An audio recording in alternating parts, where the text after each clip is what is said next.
Previously on Quest Friends.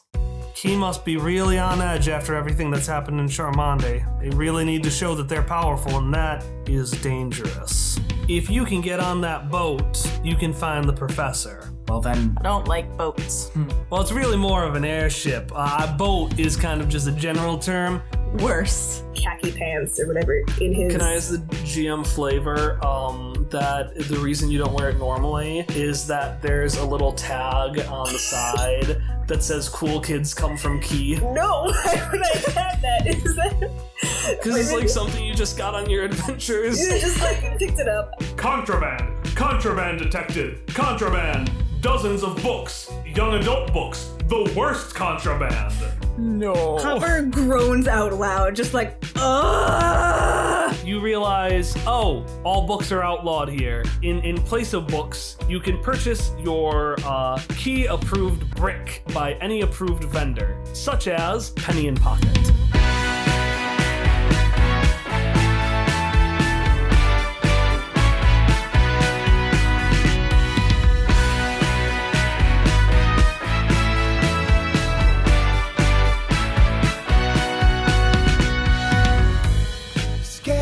Hi, welcome to Penny in Pocket, the very best gear for the very best of college students.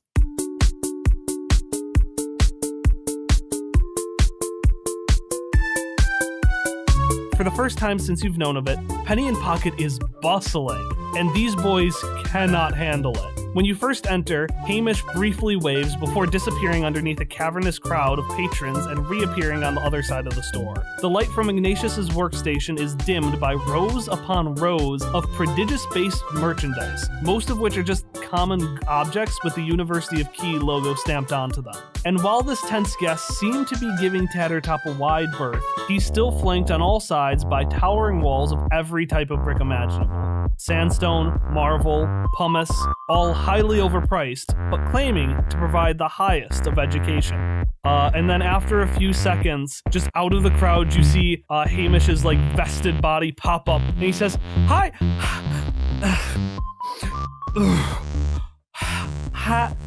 hi, welcome to Penny in Pocket. It's great to see y'all. How can I help you today?" Hello. We are looking to get some student IDs and bricks because we are going to be students on board the Prodigious. Oh, that's cool. All of you are going back to school? Don't worry, we have lots of school supplies too, so just because you're retiring from adventuring doesn't mean you have to worry about not shopping with us again. I have never been to the school, so I am not going back to it. I will be going to it for the first time. Oh, of course. So, yeah. So you said you need bricks? Yes. We need bricks. Hopper looks extremely upset. He's like biting his lip a little bit, almost as if he's trying to like keep himself from getting angrier. We need bricks. All right, so Hamish walks over to one of the walls of bricks. He pushes himself through a couple of novelty shirts, which you can see read "Cool Kids Come From Key," except it's spelled with Q's because C's and K's were considered redundant, so they're just not in Key's alphabet. and he starts panning down the walls. He's like, "Hey, what subject are you focusing on? Music, puzzles, poetry?" Isn't that information on the student IDs? Well, yeah. So, what did your student ID say? We need some of those too. We lost ours. Yes, all of us at the same time. And then Tattertop pops in and says, "They mean to steal their way onto the ship. I know of friends who can help you with that, my friends." And Hamish is like, "Tattertop, no, these are good folks. They're not aiming to do that." So Shock is going to do the thing from that one, like, Steven Universe clip where he just, like, shakes his head like, shakes a little bit more, and then just, like, nods, Yeah, we're not retiring from adventuring, really. Not really. Oh, well, Oh, that's exciting. Oh my god. Have you told friends about us? Because I really want to get out of this business. They're suffocating me. What business do you want to go into? I want to go into the adventurer business. You think they'd be scarier than a horde of college students, but you haven't met people away from home for the first time. It's horrifying. Do you need help escaping this place? Because we can try to get you out of the city. It's fine. I have my corner. I'll go crying in it if you need anything from me. And he walks away, and Tattertop is like, yes, student IDs you seek. Well, them you shall find in Ignatius's workstation. For within the heat and massed underneath the smoke, a hefty game of hopscotch is being played with, and he tries to count all of you and all the NPCs you're with. The correct amount of ID badges in the pot, if one of you were so inclined to get it. Yes, we do want this. All right, Hopper. Do you want to redeem yourself with hopscotch, or do you want me to do it? I lost one kneecap to it a couple years ago. How did you lose a kneecap? I bet it. You bet your kneecap? It's a really long story. It was a great way to weed out who not to date. I'm sure it was. Out of character, I have already had the chance to play hopscotch. So, Emily, do you want to play hopscotch? I'll do it. Unless you wanted to, Hallie. Well, Hopper doesn't know what he fucking wants. So when he heard hopscotch, he was like, yes, a chance to redeem myself. But he also wasn't sure it would work. Oh, no. I mean, you can both play hopscotch. I was just gonna say, hey, Hopper, come on, let's go play hopscotch. All right, let's do it. All right, you two go off into the flaming cauldron that is Ignatius's workstation. And after they leave, Tattertop just leans into you, Shock and Misha, and says, you know, if you need a healing cipher, you can always exchange it. I have a feeling one might need to fall into your pocket soon. Oh no. I mean, I'm fairly certain I have a healing cipher. And Shock roots around in his pockets. Definitely not me rooting around. Yeah, I've got a healing cipher here. But actually, while we're here, I do want to exchange a cipher. You want to engage in the exchange? How exciting! I would also like to exchange one of my cipher objects into something else. Exciting! Let us begin the Wheel of Fortunes. All right, so what you're going to do is Tattertop's going to give you this big, music box with a funnel at the end of it, and you're going to drop your ciphers in there, and then he's going to wheel around, he's going to pop out some new ones. It's a gambling game. You're gonna gamble. Gambling. Tom, what cipher are you giving up? Shock pulls out the static shock helmet and offers it up as a sacrifice. All right, and then Misha, what are you giving up? I give the wheel that I got at the pit, and I have no idea what to do with. The eternally spinning wheel. I love that thing. I forgot you still had that. All right, so what You could put eels on it. what each of you need to do, those are ciphers, so your odds are going to be better, but they're not going to be great. I need you to roll me a 1d100. Yes. I'm just gonna grab my dice rolling thing because I forgot to grab it beforehand. 78. 78. Ooh, so Ari, you are going to get a artifact. Ooh. Where the fuck is my Numenera book? On the bed? Question mark? No, it's on your chair. Can you get it, Emily? Yeah, let me Thank you. unplug my headphones. This is not a very, maneuverable setup. Also, for rolling a 1d100 without dice that are explicitly for that, how did we rule the, Oh, no, it was 90 plus 10 on the other die. Okay, I remember. Never mind. I'm using a random number generator between 1 and 100. Okay, so I have 70 on my 1d100 roll. Okay, so you get an artifact as well. You both get artifacts. Woohoo! Roll me another 1d100 to figure out what the fuck you get. All right. Absolutely. I get a 59. Luckily, it's 68. Oh my god. So close to being nice. See, I almost said that for mine too, because it's 59. But I didn't know. That feels really fitting for Shock and Misha, though. They get the 69 meme wrong and high-five each other. And everyone else is like, no, guys. Yes, I love it. Okay, so Ari, you get a needler. What is that? A 3-foot-tall collapsible metal No, that's the murder globe, sorry. It projects a single needle, no damage, a spray of needles, 1 point of damage, or a wide spray of needles. No damage, but affects everyone in an immediate area. God, that sucks. That's amazing. They can affect anyone within long range, and they can be poisoned. Okay, I like that. In which case, those who don't take damage need to take a might roll to avoid being poisoned. All right, I like that better. It says it's rapid fire, so essentially what I'm just gonna do is I'm gonna house rule it as it's just the thing you can shoot either as a light weapon for 2 points of damage, or you can be like, I want to apply a paralytic poison, or you can like choose a status effect to apply to it. Oh. Ooh. Shock, you get, and can I have a drum roll, please? Shock, the thing pops up, and out pops a second recorder headband. You are shitting me.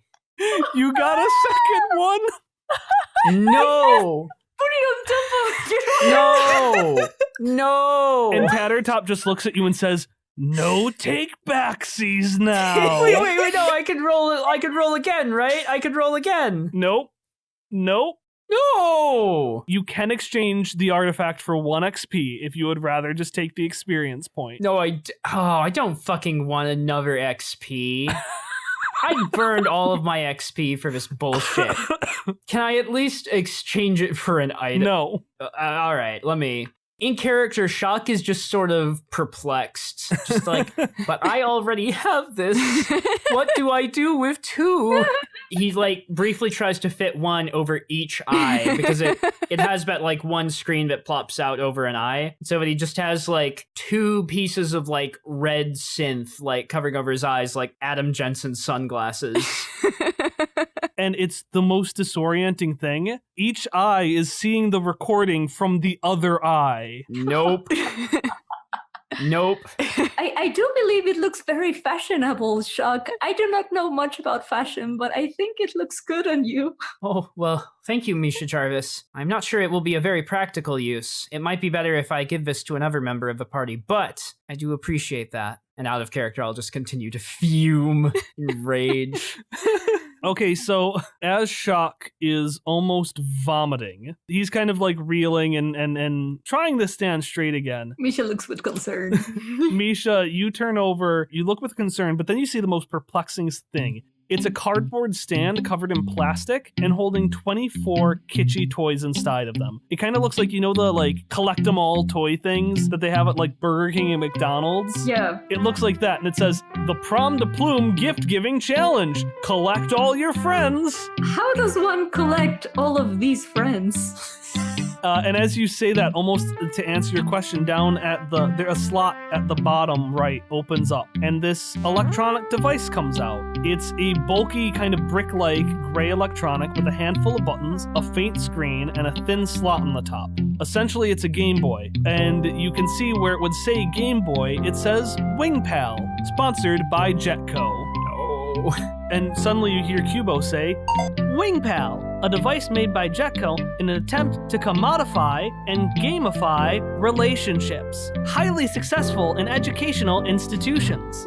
With a Wing Pal, you get to keep track of how many hearts you have with somebody else. If you establish 5 hearts with someone, not only will it be easier to talk to them, but you can go with them to Prom de Plume, the most important event of your entire life. It's a dance! And you can see actually, you can see a date for Prom de Plume on the cardboard stand. It looks like Prom de Plume is going to be happening on the Prodigious in 3 days. So if today is day 1, it will be happening on the night of day 4. And Cubo says, is there anyone you want to win the hearts of? Better get going and find their perfect gift with Wing Pal. Sorry. They tried Wing Pal in Roulettia, and I just haven't done the delivery in a while. So it was exciting to deliver that information again to somebody who might actually use it. Hello, sibling Cubo. I cannot say I understand most of what you said, but I will still try to collect these hearts. I suppose, in case this is beneficial. However, I do need to investigate more as to what is a prom. Ugh. And you just hear Everett behind you, because remember, you have a million NPCs with you.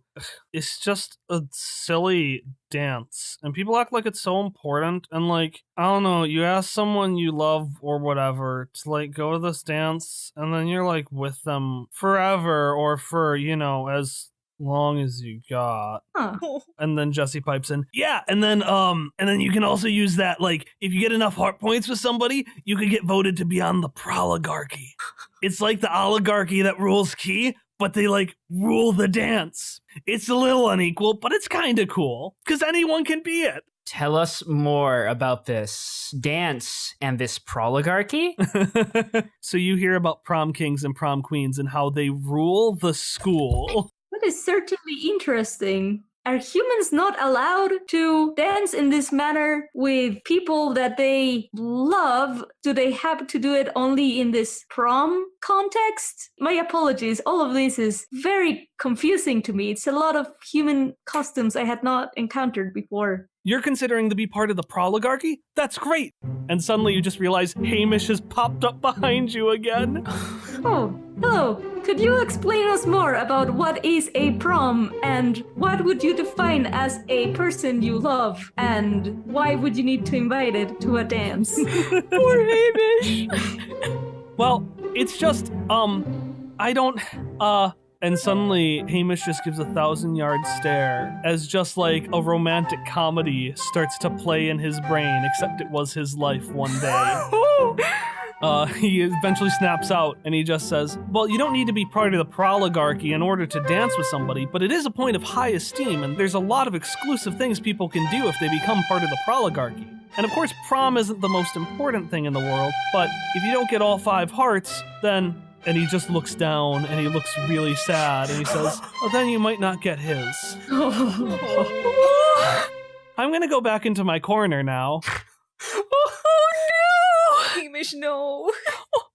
And as he leaves, Ian starts to tear up. He says, you can get one of the gifts for free. So we're gonna have dating sim mechanics. Essentially, there's a 5-heart system that this thing called the Wing Pal, which each of you will get a copy of. The Wing Pal keeps track of your hearts with somebody else. And Key only lets people who mutually share a full 5 heart points with each other, only lets them go to prom as a couple. If they haven't maxed out each other's relationships and heart points, then they can't go. You can increase heart points with somebody by talking to them, befriending them. You can also give them one of 24 gifts. Each person has a gift specifically matched to them that they will love. It'll automatically increase their heart points. Anything that's not that, you'll have to roll. And depending on how inclined they are to like it, they might like it and they might not. It's also prom, so you can become prom king or prom queen, but it's an oligarchy because that's the government in Key. The government is ruled by the school board called the Council of Spheres, so they don't have kings and queens, they have an oligarchy. One thing I am confused, and feel free to delete this if it's like too out of character, but like, how does this work for like PCs? Because like, Misha is gonna try and, invite Shock to the prom eventually. You can default, if you manually sync up your units, you can default to 3 heart points. But I would still need to gain 2 more. But I don't know, because like, what if like I want to gain trust on another NPC, but I still want to invite Shock to the prom? I don't know. Gotta manage our time. Shock, though, having overheard most of this, will pipe in and say, I don't really understand the structure and ritual surrounding this custom, but I don't know, I'm kind of excited about dancing. I've never danced before. I never really had a chance to try it. There was nobody who knew how to dance in the wheel, so I never learned. It would be a fun thing to do while we're here. I agree. I have seen, oddly enough, myself dance, and I suppose I have sort of danced in the past, but not in a situation that involves a ritualized social costume such as this one, so I am certainly interested to attend it. Good! And Shock, not entirely sure what to say, will actually turn back to his shopping list. All right, but before that, Emily and Hallie, I need you to roll a d20 to see how you did with hopscotch. I'm terrified. I really want to do well, guys. I want to see Hallie's rolling debut. What will it be? I got an 8. That's an improvement, I guess. I got a 13. Cool. Emily, Yeah? pick a pool, gain 3 points in it. Hallie, Just give me my might point back. pick a pool, lose 2 points from it. What? No. Wait, is this permanent? Is this keepsies? No, this is I'm assuming they didn't do keepsies. Okay. I was playing for keepsies. Hopper may have. Okay, in that case, grab 2 points, add them permanently, Ellie. Hop, grab 2 points, lose them permanently. No. Here's the thing, like, as a player, I don't want to, but Hopper probably would have. Oh, God. Oh, God, no. Anyways, so you turn around to your shopping list and you are just confronted by Ellie, who looks, a little more refreshed than usual, and Hop, who just looks even more tired. And they are holding a series of IDs. Ellie's patting Hop on the back as gently as possible as they walk. Hopper is barely even registering because in his head he's just thinking I didn't really need it. It's fine. No. All right, so you have your IDs. If you slip them into that small slot in the wing pal, it'll be basically synced to you. So each of you has your own wing pal, as do all the NPCs. Cubo's a little bit tough. With some help, he rolls down to Ignatius to get it just installed inside of him, because he is but a small basketball boy, and he cannot hold on to an electronic device. But while the wing pal is just a fun, silly thing, it's also mandatory. Also, you have to figure out what the fuck to do with those books. You have a bunch of books that are contraband. The ladybug, was that going onto the prodigious as well? Your vehicle, the ladybug, you had tried to put it on the prodigious. Are you going to put it on the prodigious now? I wasn't sure if we really wanted to put it on the prodigious, knowing that things are not maybe going to go well on this airship. It might not be wise to store our vehicle here, which we might need later. Counterpoint out of character, how the fuck are you going to get back to it? That's what I was thinking. Okay, all right. Counterpoint, driving a car on an airship sounds metal as fuck, and we should do it. The legs on the bus go step, step, step. I know I immediately want to pull Zoe, and I want to go back over to Tattertop. So, you knew where we could get these IDs. Yes, I did. You know where we did. You know where we could hide some books? Books? Well, that's the highest of contraband. And he smiles to Zoe, who kind of looks a little confused and says, "What books might you be bringing onto the prodigious?" Well, not that big of stuff. Just, the sleepy games, the Sudoku runner. There's one called The Book Thief. That's an actual book. I was gonna say, don't do that. Cause the number 9, Sudoku was made for the 9th world. It's been biding its time. So he says, young adult, you wouldn't mind parting with any of that, would you? So he's like, oh, is there anything you really want to read? I'd love to. He's like, I'm more interested in selling. Except for The Book Thief. I've heard that one's really good. I am interested in reading that one. And she happily hands it over to him. Yes, well, with this payment, I believe I can be of assistance.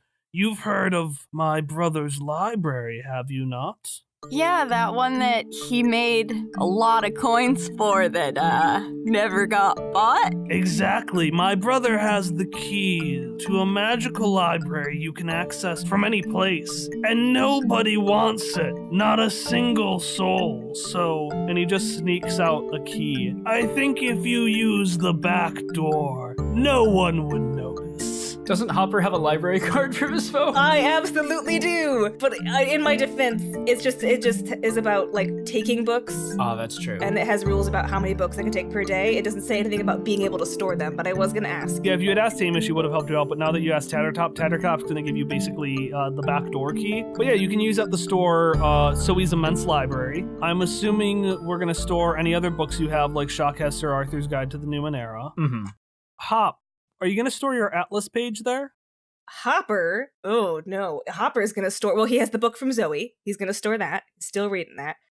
He is going to store the Atlas there for now. However, he also has the Adventures of Jameson Hopper on his person at all times, which is where he has the letter from Lorraine as a bookmark. So before putting that in, he's gonna put that back in his pocket. The letter. Yeah, he takes it out of the book before putting it into the library access thing. Okay. Just real casually. Don't worry about it. And then Tom was just shaking his head. I am playing in character, guys. And then, what was the last thing? Oh, so the back door that you can use to access all these things. Tattertop has given one key. Who wants it? Well, I'm gonna take it from him because we had that conversation. To give it to Zoe. I was going to vote that as well. Yeah. And I'm gonna mention, if you ever want someone else to hold on to it, I think you should ask Hop.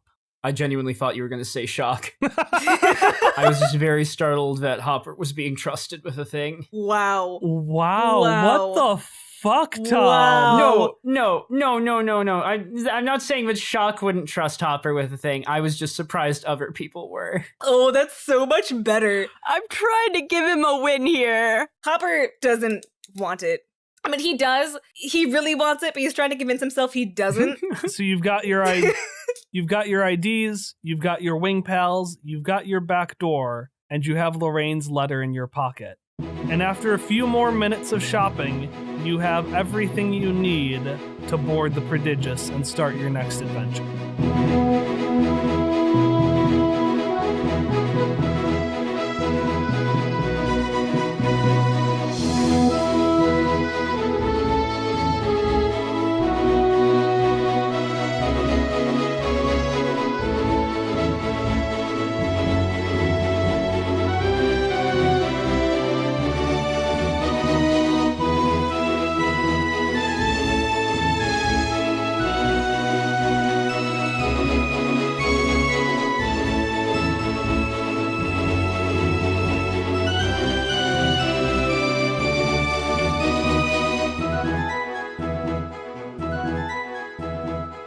Hello, and welcome to the announcement break for Quest Friends episode 38, Crime and Courtship, Part 3. I am Kyle, your GM, and our intro and outro song are Friends and Hitoshio, both by Miracle of Sound. And today, for our announcement break, we have our first ever Patreon NPC shoutout. For anyone who's unfamiliar with that, as of a few weeks ago, we released our Quest Friends Patreon, and anyone who backs us at the $5 level or higher gets a one-time shoutout from an NPC of their choice. Our NPC shoutout today goes to Winter, or at DM Allison Wiles on Twitter. And Winter's NPC that they want to shout out from today is the Apocryta.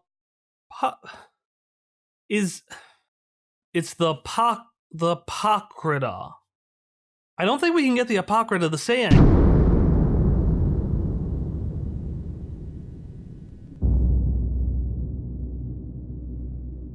The winter snow curls in the wind. Across the skyline, hundreds of thousands of flakes rise in a cyclone, circling up towards the all-too-familiar scraping and scuttling of black spiders and glass. This rising frozen water quickly bonds to the Apocryta's shell, and together they reflect the bright winter's sun in just the right way to form 5 colored bands. At the top and the bottom, a bright blue, matching the sky itself. Further inward, an equivalent pink. And in the center, where the snow is most congealed, a vibrant line of white. And after creating these lines, the spherical storm extends outwards into 4 points, forming a rectangular plane that blows gently in the wind. For the first time ever, the Apocryta waves. It cannot speak, yet it still extends forth a profound message that the English language can only summarize in 2 words. Trans rights. Oh, that's actually really sweet of you, the Apocryta. Anyways, if you'd like to hear a shout out from an NPC of your choice, check out patreon.com/questfriends. This is just one of the many, many cool things we have for anyone who backs our show. And thanks so much for supporting us, Winter, and giving me this very fun challenge of trying to get the Apocryta to say trans rights. I hope it did your imagination justice. Alright, that's all I've got for us today. Our next episode, Crime and Courtship Part 4, will be releasing on Monday, June 10th. I'll see you then.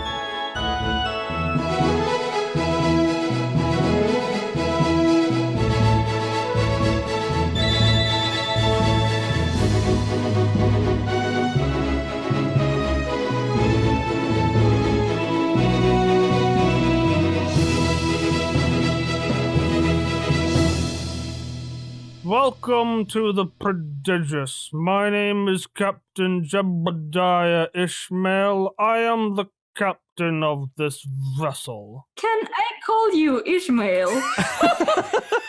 Fuck you! I would prefer captain, please. So, you've all made it onto the Prodigious. You are in the kind of gondola space, which is also the captain's quarters. In front of you, you see this large walrus with very finely polished tusks, and then just a small captain's cap on top of his head, and a blinking ear tag on one of his small ears. He is Captain Jebediah Ishmael, and surrounding him are all the prospective students of the Prodigious. The noon light casts in through these large floor-to-ceiling windows around the entire area. This gondola is it's very sparse with the exceptions of a globe in the corner and then a few consoles and like a captain's wheel. Everyone is murmuring with excitement, getting ready for the ship to set sail, and Captain Jebediah Ishmael is just introducing the rules. So you are all kind of just waiting for the ship to take off. There's this nervous energy. How do you all feel about the Prodigious setting sail? Nauseous. Shock is feeling so conflicted because on the one hand, Shock is keeping at the forefront of his mind the importance of a task ahead of him. But also it's just really cool being on an airship, looking around with his close friends. Yeah. Just this like mixture of like apprehension at their grave task and just like being really swept up in the dramatic moment of this takeoff with the people he cares about most in the world. All right, so you're sitting there with this energy, and actually, Misha, you can almost feel like this external energy around you, like the data sphere, and you to a lesser degree, Shock. The data sphere is just so strong in this place because, as you remember, this whole device is a giant Numenera thing that speaks with the data sphere, and you can just like feel its energy coursing with you, and you can't tell if it's nerves about like prom or your task or flying or the data sphere or the fact that the crowd is so close that you're forced to be so close together. But something is electrifying. I'm gonna pull out my psychology degree and say that there's some misattribution of arousal going on because Misha can't really place that it's the data sphere, and so they just feel really excited, mostly about being so close to Shock, but they don't really understand it. And we hear Jebediah Ishmael, we hear Captain Ishmael continue his speech. On the main floor of the Prodigious, you will find a series of escape pods in the case of danger. They use Homadium crystals to keep energy and are connected to our considerable data sphere relays. So there is nothing to worry about concerning this ship and its capacity to sink. And you hear some kind of nervous murmurs as people as he talks about that. And we look over and we see all of your faces, and we see Everett, who's just really shut down. Like, he's kind of tightened himself up a little bit. He has his arms crossed and kind of tightens up a little bit at hearing about like, oh, there's no chance of the ship sinking, because now he's like, fuck, the ship's gonna sink. You see Jesse, who is decked out in a gift they got from Ellie, a vintage Cool Kids Come From Key t-shirt, which they absolutely loved. And then you see next to them, you see Zoe with just like tiny model airships and like a mug and all that kitschy Prodigious gear, which was another gift. So Ellie, your relationship with both of them is now up to 4 hearts. Exploiting the time system, I see. Man. We continue looking over as Zoe excitedly starts talking to another student, and she's like, I'm so excited. And she starts talking about the first thing she can think about, which, considering with what she was just told with the dirigible, like, oh, it won't crash, she just starts relaying to this poor student next to her all like the disastrous things that have happened upon airships and all the horrible dirigible crashes that have happened. And beneath her, we can hear Cubo piping in, correcting her information, often making it more horrific than it was before. And that's got you accounted for and all your NPCs accounted for. But if I recall correctly, there was this little robot who you had saved from last episode, and who, you know, even if you got him an ID, couldn't really, unless you like weekend at Bernie's couldn't appear to like use it. So what the hell did you do with this robot boy? So question, what was the security like here? Is it like some kind of like, is it like an airport scanner where we're gonna have to like stick all of our items through like a machine? You've somehow already circumvented it. We've skipped that. That was like Right. last episode. There was an TSA, but TSA was lazy cats. Okay, I was just asking like what it was like so I could formulate my retroactive plan. It's just TSA. Okay, just TSA. It's KSA.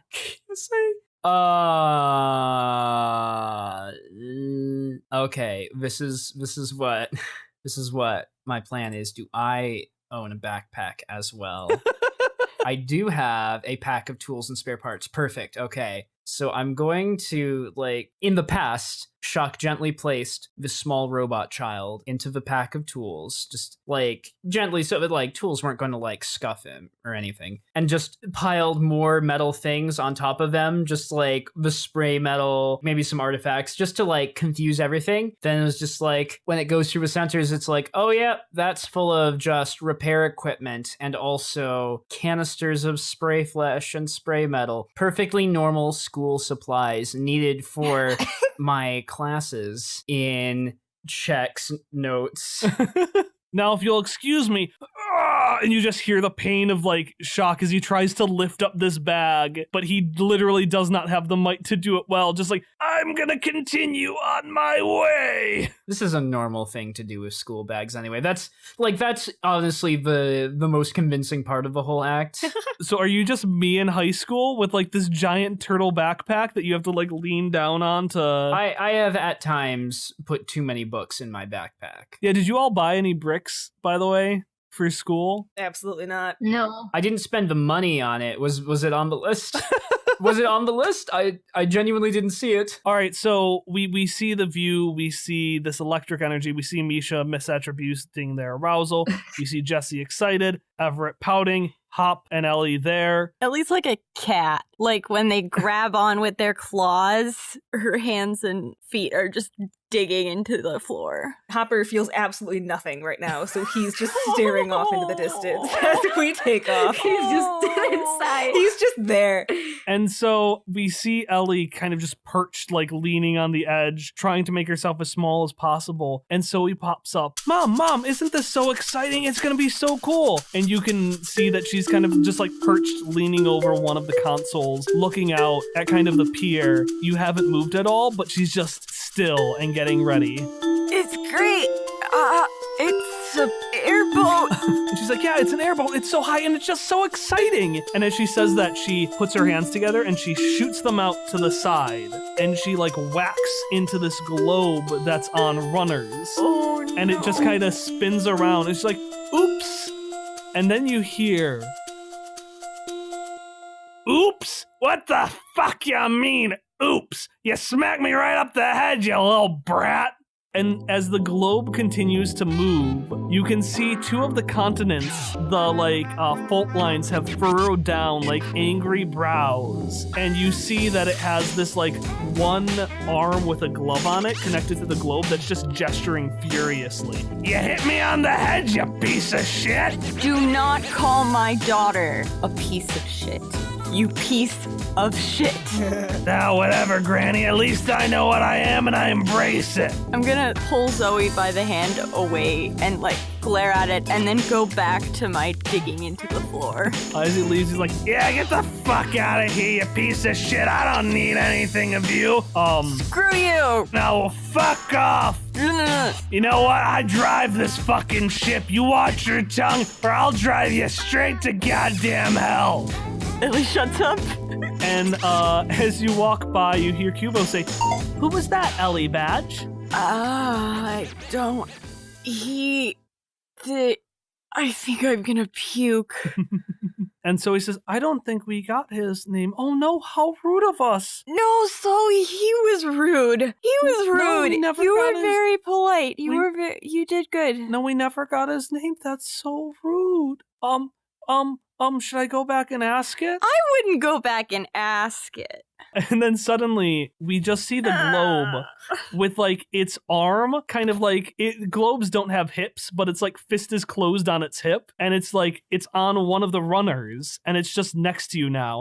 You yell at me, don't fucking know my name. Fine, fucking treat me like dirt. I'm used to it. Know what you can call me? The one goddamn guy keeping this whole fucking thing afloat. And Jebediah says, oh, Virgil, please show some restraint. Virgil, I recognize that name. The voyager of irregular geographical undertakings and lengthy expeditions. Virgil Jarvis. God. Designed by Dr. Cygnus Collodi and recreated by Jetco for navigational purposes. He's the Cubo, but for geography. I ain't no fucking Cubo, whatever the fuck you're talking about. All right, and it's Virgil. No. Virgil. Get it right. Be nice to your brother, Virgil. It's another Jarvis. No. I apologize. I must update my databases, but Virgil does not fit with the abbreviation that I had mentioned before. Misha Jarvis, is it not correct that Virgil does not fit the abbreviation Voyager of Irregular Geographical Undertakings and Lengthy Expeditions? I do agree. I believe that this newly and unexpectedly found sibling is truly disrespectful and its nomenclature, it's not accurate with the abbreviation of its name. And you just hear as the thing just poutily continues along the runners. I believe you should be more respectful. And I believe you should recognize that again. Just know and understand I am literally flying this shit. And I do hope you do a good job about that. Yeah, well, maybe if I have a reason to. And he just keeps on rumbling as he slides back to Jebediah Ishmael. Thank you, Virgil. Are the preparations made for the ship to fly? Whatever. Perfect. Then let us start our airship adventure. And with that, you start to feel that energy, Misha, and Shock starts to get greater and greater and almost overwhelming for a second, as everyone can feel the ship rumbling and can hear it humming and vibrating with this energy. You hear like bzz, bzz, bzz, as like a bunch of different components on the outside start flexing, and from up the staircase behind you, you can see on the main floor a million different like tiny robots led by the ship have like sprung to life and are starting to like clean the space and get everything ready for flight. And you hear Zoe say, we're going up, we're going off, we're flying. And sure enough, you start to see the spires, the shadows of the spires of Key move from the sunlight over the ship. And through the spires, through these shadows, we as the audience see a variety of different figures. We see you and your companions, yes. But in the shadow, we also see the blue Tinkerbell dress and the fluttering wings of the blue fairy, as well as the reserved, stately figure of Vera Leoni, two of the three figures of the Jagged Dream. And then we don't see the third leader of the Jagged Dream, but every possible person that leader could be undercover as. We see a man with black hair and a frizzy blonde mustache. We see a large walrus captain with polished tusks and a small cap. We see a young person with pressed hair, pressed lips, and a matching pressed silver sweater vest. We see a globe, angry but too focused on making the ship not falling that he can really express his fury. We see a fish person with a excited, wide, Muppet-like mouth and a giant tuba around her torso. We see a dude, bro, who has like a polo shirt, but he also has a monocle. We see just a giant horde of Anines, all with blinking ear tags. And finally, for a brief second, through his stupor, Hop could swear he saw a man from his past he thought he'd never see again. And the ship keeps rising, and finally these shadows disappear as it goes higher and higher into the sky, and suddenly it bursts through the clouds, and the vibrations stop. And Captain Jebediah Ishmael just looks to you all and says, "Welcome to the prodigious."